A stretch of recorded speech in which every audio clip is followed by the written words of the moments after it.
Binatikos ng Akbayan Party List si VP Inday Sara sa kanyang no comment sa nangyayari sa West Philippine Sea. Ay pinagtanggol naman siya ng kanyang kapatid na si Congressman Pulong Duterte. Ang sinabi ni Pulong ay wala sa jurisdiction na isang vice-presidente ng ating bansa ang makialam sa nangyayari sa West Philippine Sea sa Ayungin Shoal. Ganun talaga Alam naman ng sambayan ng Pilipino na ang pamilya Duterte malalapit nga sa mga Chinese. Sinasabi nga ni dating spokesperson Harry Roque na mayroong gentleman agreement si Tatay Digong at mga incheck sa West Philippine Sea na sinasabi na bawal daw magdala ng mga construction materials papuntang BRB Sierra Madre ang ating mga Philippine Navy, Philippine Coast Guard. Pero sinabi naman ni dating Senador Trillanes na baka raw na ibenta na ang Ayungin Shoal sa mga incheck.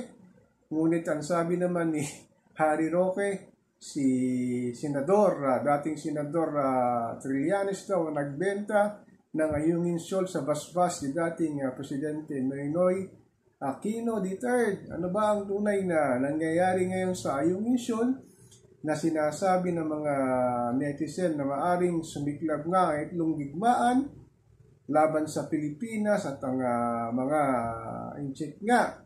Pero yun nga ang sinasabi nila na sa pamamagitan daw ng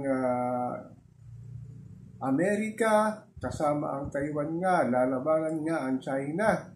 Ganun talaga ang maaring mangyari daw dito sa sinasabing nangyayari na pambubuli ng China sa ating mga Philippine Navy, Philippine Coast Guard na kanilang binobomba ng water cannon ang ating mga barko na mapunta ng BRB Sierra Madre para maghatid ng resupply mission sa mga ating sundalo nagbabantay dun sa BRB Sierra Madre na bahagi nga ng Ayungin Shoal.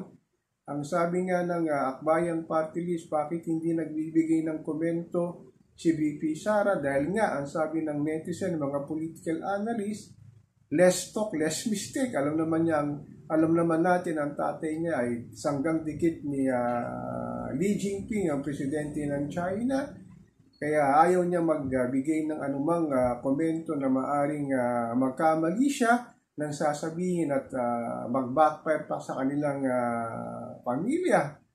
So ganun talaga, asahan na lang natin na pag magdadala ang ating mga Philippine Navy, ang ating Philippine Coast Guard ng resupply mission sa mga ating kasundaluhan na nagbabantay ng BRB Sierra Madre. Asahan na natin ang pangbubuli talaga ng China sa ating Ayungin Shoal na sinasabing isa ring dahilan nito na hindi rin makapasok sa area nito ang ating mangingisda para kumuha o mamingwit ng isda dahil nga nakaabang doon ang mga barko ng China at maaari din silang i-water cannon sa pagdayo nila doon para mamangwit nga ng isda.